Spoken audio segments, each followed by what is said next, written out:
할렐루야. 우리 다 함께 성경 암송하도록 하겠습니다. 예수께서 나와 말씀하여 이르시되 하늘과 땅의 모든 권세를 내게 주셨으니 그러므로 너희는 가서 모든 민족을 제자로 삼아 아버지와 아들과 성령의 이름으로 세례를 베풀고 내가 너희에게 분부한 모든 것을 가르쳐 지키게 하라. 볼지어다 내가 세상 끝날까지 너희와 항상 함께 있으리라 하시니라. 아멘. 하나님의 말씀은 마태복음 22장 23절에서 33절까지 말씀입니다. 이 시간 제가 읽을 때에는 32절 한 절의 말씀을 읽도록 하겠습니다. 나는 아브라함의 하나님이요 이삭의 하나님이요 야곱의 하나님이로라 하신 것을 읽어보지 못하였느냐. 하나님은 죽은 자의 하나님이 아니요 살아있는 자의 하나님이시니라 하시니. 아멘. 우리는 계속해서 종교 지도자들과의 논쟁을 살펴보고 있는데요. 오늘 본문은 사두개인들과 부활에 대한 논쟁입니다. 앞서 주님의 적대자들인 대제사장들과 장로들 그리고 바리새인들도 주님을 함정에 빠뜨리는 데 성공하지 못하자 이번에는 사두개인들이 주님을 공격하기 위해서 등장했습니다. 앞서 바리새인들과 헤롯의 사람들이 제기한 질문이 정치적인 문제였다면 이번에 등장하는 사두개인들은 신학적인 문제로 주님께 질문하는데요. 바로 부활에 대한 질문입니다. 바리새인들은 몸의 부활을 믿었지만 사두개인은 그들과 달리 몸의 부활을 믿지 않았습니다. 23절의 말씀을 보시죠. 부활이 없다 하는 사두개인들이 그날 예수께 와서 물어 이르되, 그들이 왜 몸의 부활을 믿지 않았는지를 크게 두 가지로 설명을 할 수 있겠는데요. 그들은 모세오경만을 하나님의 말씀으로 받았고 그들이 모세오경을 해석할 때 오경에는 부활에 대한 명확한 근거가 없다고 해석을 했습니다. 게다가 그들은 바리새인과 달리 이스라엘의 정치, 문화, 그리고 종교의 중심이었던 성전을 중심으로 활동을 하고 있었기 때문에 몸의 부활을 인정하지 않았습니다.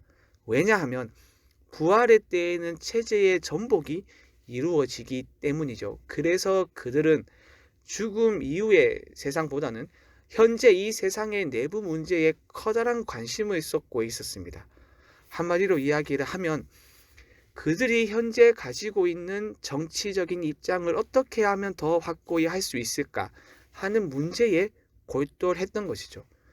모세의 이름을 거론하며 제기한 그들의 질문만을 보아도 우리는 이것을 알 수 있는데요. 24절의 말씀을 보시죠. 선생님이요, 모세가 일렀을 때 사람이 만일 자식이 없이 죽으면 그 동생이 그 아내에게 장가들어 형을 위하여 상속자를 세울지니라 하였나이다.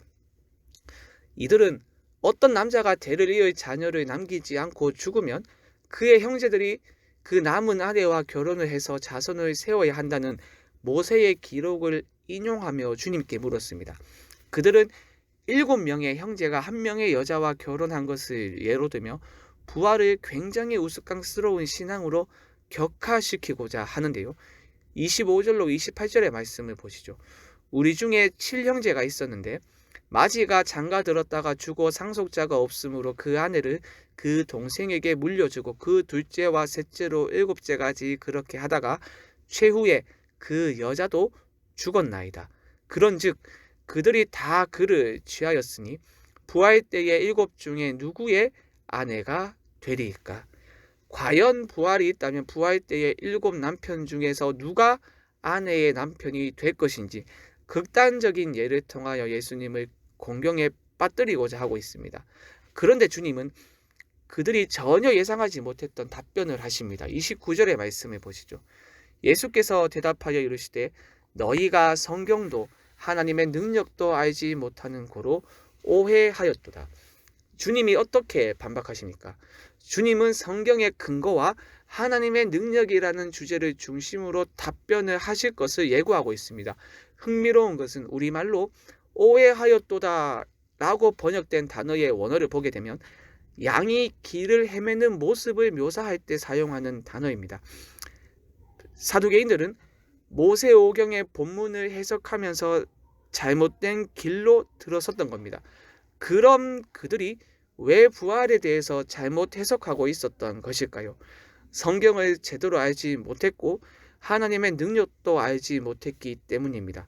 그리고 이 둘의 관계는 서로 연결되어 있는 관계이죠. 성경을 제대로 알지 못하는 것은 곧 하나님의 능력에 대한 오해로 이어집니다.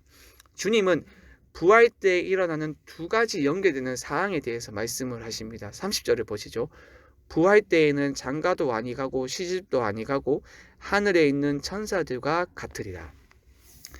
사두개인들이 결혼에 대한 질문을 던졌기 때문에 주님은 현재 하늘에 있는 천사들이 결혼하지 않는 것처럼 부활 때의 결혼과 출산이 없다고 말씀을 하십니다. 여기서 주께서 말씀하신 부활의 때를 시간적 의미인 부활이 일어날 때로 해석하기보다는 부활의 상태로 보는 것이 더 적합합니다. 즉 결혼이라는 것은 땅의 일이며 임시적인 관계라는 사실이 사두개인들의 질문에 대한 해답이었습니다. 그리고 주님은 모세오경의 근거를 두고 말하는 사두개인에 맞서 모세오경에도 부활 사상이 있음을 말씀하십니다.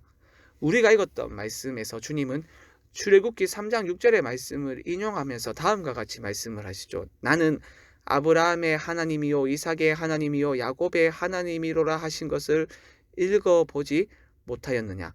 하나님은 죽은 자의 하나님이 아니요 살아있는 자의 하나님이시니라 하시니. 이런 표현은 하나님이 조상들이나 후손들에게 약속하신 언약을 언급할 때 사용되는 표현들입니다. 언약의 백성을 보호하시는 하나님은 그들이 죽은 이후에도 그들과 함께 하십니다. 생각해 보십시오. 하나님이 모세에게 이 말씀을 하셨을 때 그의 조상들이었던 아브라함과 이삭과 야곱은 이미 죽은 상태였습니다. 죽은 지 몇 년 또는 몇십 년이 지난 것이 아니라 몇백 년이라는 시간이 지난 후였습니다. 그런데 하나님이 무엇이라 말씀하십니까? 나는 그들의 하나님이었다라며 과거형으로 말씀하지 않으시고 현재형으로 말씀하시죠. 이미 그들은 죽은 상태이지만 하나님은 모세의 조상들과 함께 계셨습니다. 어떻게 이런 논리가 성립될 수 있을까요? 죽음은 언약의 의무로부터 자유를 의미하므로 언약의 의무를 시행하려면 반드시 당사자가 살아있어야 합니다. 만일 조상들이 죽었다면 이들과 하나님의 언약은 계속 유지될 수 없었습니다. 하나님이 애굽에서 이스라엘 백성을 구원하실 때 아브라함과 이삭과 야곱에게 세운 언약을 기억하셨다면 이는 언약의 당사자인 이 조상들이 살아있어야 가능한 일입니다. 즉 언약의 신실하신 하나님은 조상들의 몸이 사라진 이후에도 계속해서 그들과 함께 계셨습니다.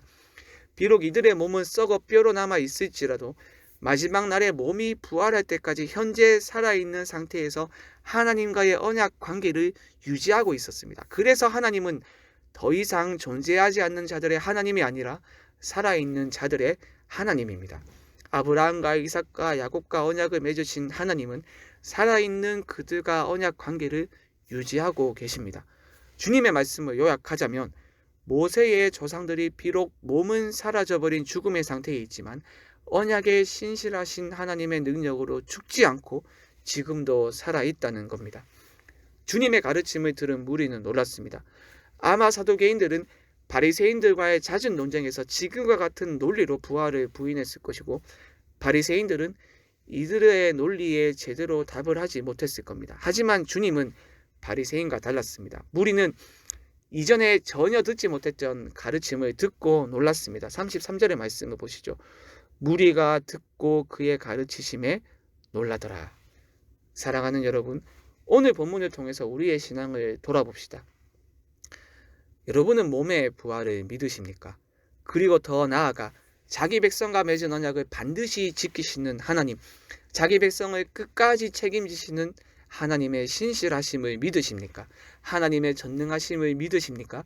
그렇다면 사두개인처럼 이 땅을 바라보고 이 땅의 것을 추구하며 거기에 안주하는 것이 아니라 하늘을 바라보고 하늘을 추구하며 영원한 것을 사모하시기 바랍니다. 만약 우리가 부활을 소망하고 믿는다면 우리는 절대로 이 땅만을 바라보고 살아가지 않습니다. 하늘을 바라보고 또 미래를 소망하며 그렇게 살아갑니다. 비록 어려운 일이 내 삶에 일어나더라도 예수의 그 부활의 생명과 능력을 힘입어 인내하고 견디며 돌파해 나갑니다. 아무리 현대사회가 이성적이고 합리적이고 논리적인 것을 추구하며 인간의 이성과 말로 설명할 수 없는 하나님의 전능하심과 신실하심이 있음을 믿고 확신하시며 부활의 권능을 힘입어 오늘 하루를 살아가는 복된 여러분이 되기를 주님의 이름으로 간절히 축원드립니다. 우리 함께 말씀 기억하며 합심으로 기도하겠습니다. 몸의 부활에 나타난 하나님의 신실하심과 능력을 의지하며 이 땅이 아닌 하늘을 바라보며 살아갈 수 있도록 하나님 우리를 붙들어 주시옵소서. 월요일은 다음 세대를 두고 기도하는 날입니다. 우리 다음 세대에게 특별한 은혜를 부어 주시옵소서. 하나님을 아는 지식 안에서 자라게 하시고 하나님을 삶의 주인으로 인정하며 살아갈 수 있도록 붙들어 주시옵소서. 마지막으로 영혼 구원하여 제자 삼는 교회의 본질적인 사명에 우리가 전심으로 헌신할 수 있도록 우리 교회 위에 구령의 열정을 회복시켜 주시옵소서. 이 외에도 개인의 기도 제목을 가지고 자유롭게 기도하시면 되겠습니다. 주님의 이름을 한번 모르고 자유롭게 기도하겠습니다. 주여